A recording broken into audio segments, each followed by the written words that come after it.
Gold trusted gold buyers. మీరు తాకట్టు పెట్టిన బంగారాన్ని విడిపించి ఈ రోజు ఉన్న మార్కెట్ ధరకు కొనబడను.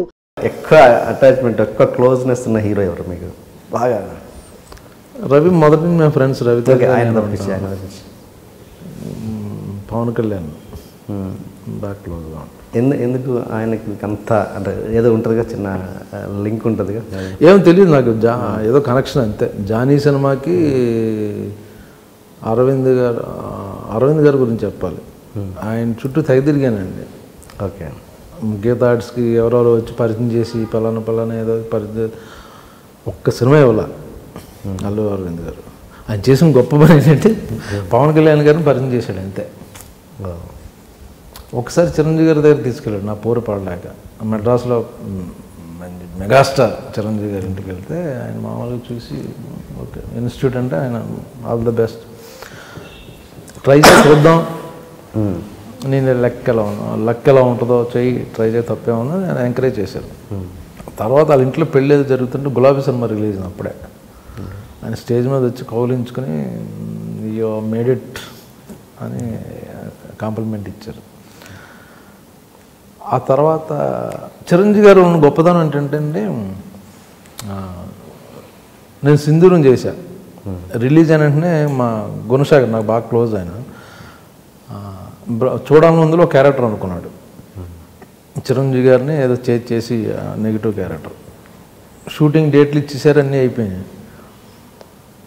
చిరంజీవి గారు సడన్గా ఆ క్యారెక్టర్ ఎవరు వేస్తున్నారు, కలకత్తాలో కదా ఎవరో అంటే బ్రహ్మాజియా ఇదేంటి హీరోగా చేసాడు ఇప్పుడే, ఆ క్యారెక్టర్ బ్రహ్మాజిని అనుకోవడం ఏంటి అసలు? మా దత్తు గారు ఎప్పుడు పెద్ద ఆర్టిస్ట్ని పెట్టేస్తాడు చిన్న క్యారెక్టర్లకు కూడా అనుకుని ఆయన వెంటనే కృష్ణవంశీకి ఫోన్ చేశారు. ఏమైనా నీకు తెలుసా ఒక ఏదో చిన్న క్యారెక్టర్కి బ్రహ్మాజిని అంటే మీ ఫ్యాన్ అండి, మీతో చేయాలనుకుని ఎక్సైట్ అవుతుంది, అది వేరు పక్కన బట్ కెరియర్ కదా అని. నైట్ 12 o'clockకి గుణశేఖర్ నిద్రలో లేపాడు చిరంజీవి గారు. లేపి అసలు బ్రహ్మాజీని పెట్టుకున్నావు కదా, అసలు స్క్రీన్ ప్లే ఏంటి, ఎలా ప్రజెంట్ చేద్దాం చెప్పు ఒకసారి. కంప్లీట్గా నిన్నాడు. ఓకే అయితే బాగుంది, screen play wise character important ఉంది. స్క్రిప్ట్లో క్యారెక్టర్ పెద్ద గొప్పది కాదు, బట్ ప్రజెంటేషన్లో ఎలాగ ఉంటుంది అనుకుని Gunasekhar next day Gunasekhar phone చేసి ఏమైంది సార్ అని. 12 నన్ను చిరంజీవి గారు నిద్రలేపి బ్రహ్మాజీని ఎలా ప్రొజెక్ట్ చేస్తున్నావు నువ్వు, ఏంటి హీరోగా చేశాడు కదా, గబుక్కుని మనం మిస్యూజ్ చేయకూడదు అని చెప్తే నేను నీట్గా ఎక్స్ప్లెయిన్ చేశాను. ఆయన హ్యాపీ అన్నాడు. సో అంత కేర్ తీసుకునేవారు ఆయన. తర్వాత ఆయన అలాగా మీరు పవన్ కళ్యాణ్ గురించి అడుగుతున్నారు కదా, ఆయన పరిచయం చేయడం. జానీ సినిమాలో చిన్న క్యారెక్టర్ చేశాను. ఎందుకో ఆయన పెద్దగా మాట్లాడరు ఎవరితో. మేము ముగ్గురం కూర్చొని 2 రోజులు మేము ఇద్దరం కూర్చొని 3 రోజులు మాట్లాడుతూనే ఉన్నాం. తర్వాత చిరంజీవి గారు పిలిచి ఏదో ఏమి మా వాడిని ఏం చేశాను ఏమో నాగబాబు చెప్తున్నాడు, మీ ఇద్దరు కూర్చొని గంటలు మాట్లాడుకుంటున్నారు అంటే, లేదు సార్ ఆయన మాట్లాడుతున్నాను నేను వింటున్నాను. సో అలా అక్కడి నుంచి ఎందుకో క్లోజ్ అయ్యమాట. మీరు చేసింది కూడా పెద్ద ఎక్కువ సినిమాలు కలిసి తర్వాత దాని తర్వాత నేను పెద్ద కలవలేదని. అన్నవరం సినిమాకి ఆయనే పిలిచి పలానా క్యారెక్టర్ చేస్తున్నావు అని ఒక CD ఇచ్చా, తమిళ సినిమా అన్నారు. అక్కడి నుంచి మా సినిమాలు చేయకపోయినా ఎక్కువ పర్సనల్గా ఎక్కువ కలవడం జరుగుతూ ఉంటుంది. ఆయన పర్సనల్గా అన్నీ డిస్కస్ చేసుకుంటారా అంటే మా పొలిటికల్గా కావచ్చు లేదా సినిమా పరంగా? పొలిటికల్ లేదు ఆయన సినిమా వేరు, పొలిటికల్ వేరు.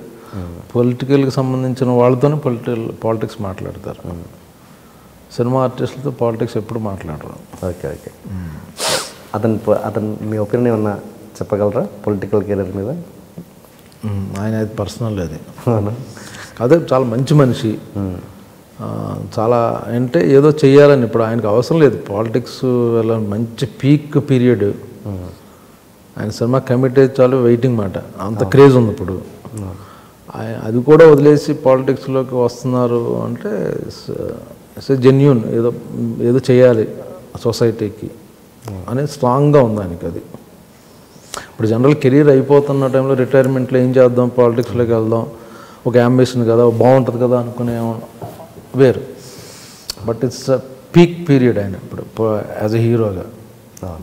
బట్ ఆయన వెళ్తున్నారంటే ఇట్స్ గుడ్ థింగ్ యాక్చువల్లీ. మీరు మీద ఫేస్బుక్లో దివాళీ సందర్భంగా బ్లడ్ పూసుకొని ఏదో వేసుకొని అది నేను షూటింగ్లో ఉన్నాను ఫిల్మ్ సిటీలో. ఆ రోజు బ్లాస్ట్ సీన్. సో ఆ గెటప్ బ్లడ్ అంతా ఆ రోజు నేను చచ్చిపోయే సీన్ మన సర్వానంద్ బివిఎస్ఎన్ ప్రసాద్ గారి షూటింగ్లో అది. ఓకే.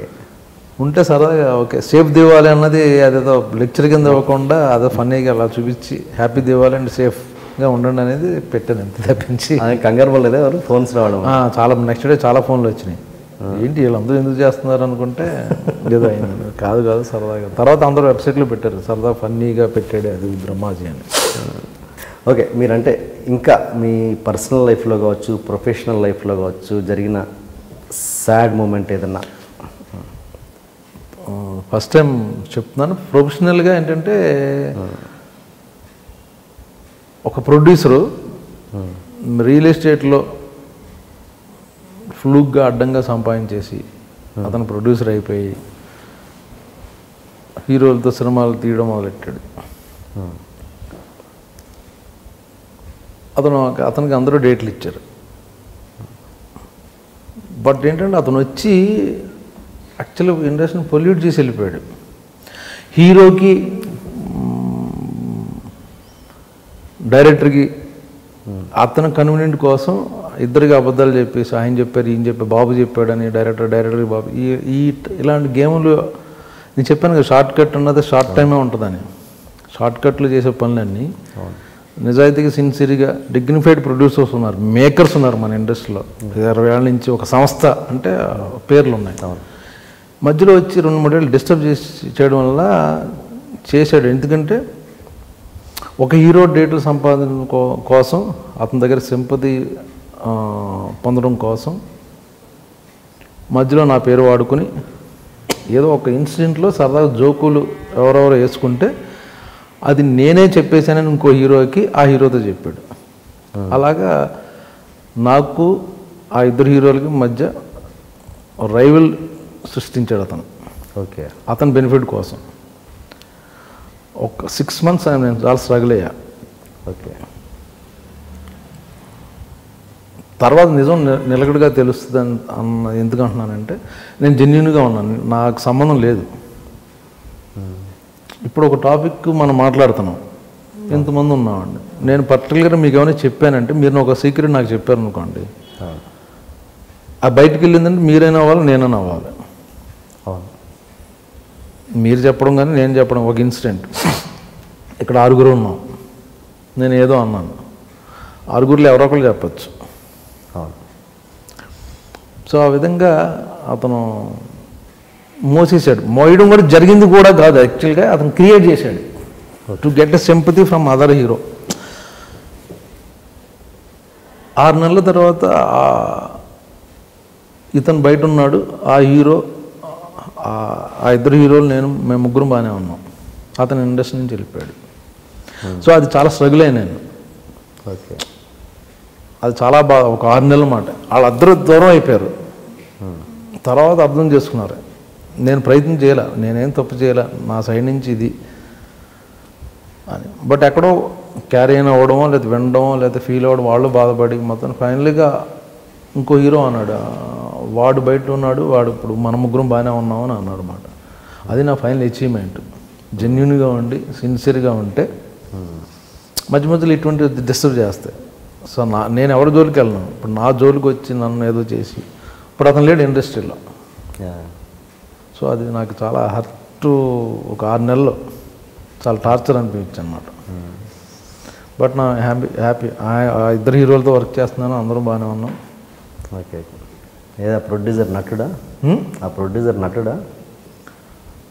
అది నేను చెప్పలేరు, నేను చెప్పకూడదు. ఎందుకు నా ఫీలింగ్ చెప్పాను తప్పించి అతన్ని టార్గెట్ చేసి అతని పేరు బయటకు రావాలన్నది నా ఉద్దేశం కాదు. iDream. Please subscribe iDream Media. Please do subscribe to iDream. Please subscribe to iDream Media. For best entertainment and information, please subscribe iDream. And don't forget to subscribe to iDream.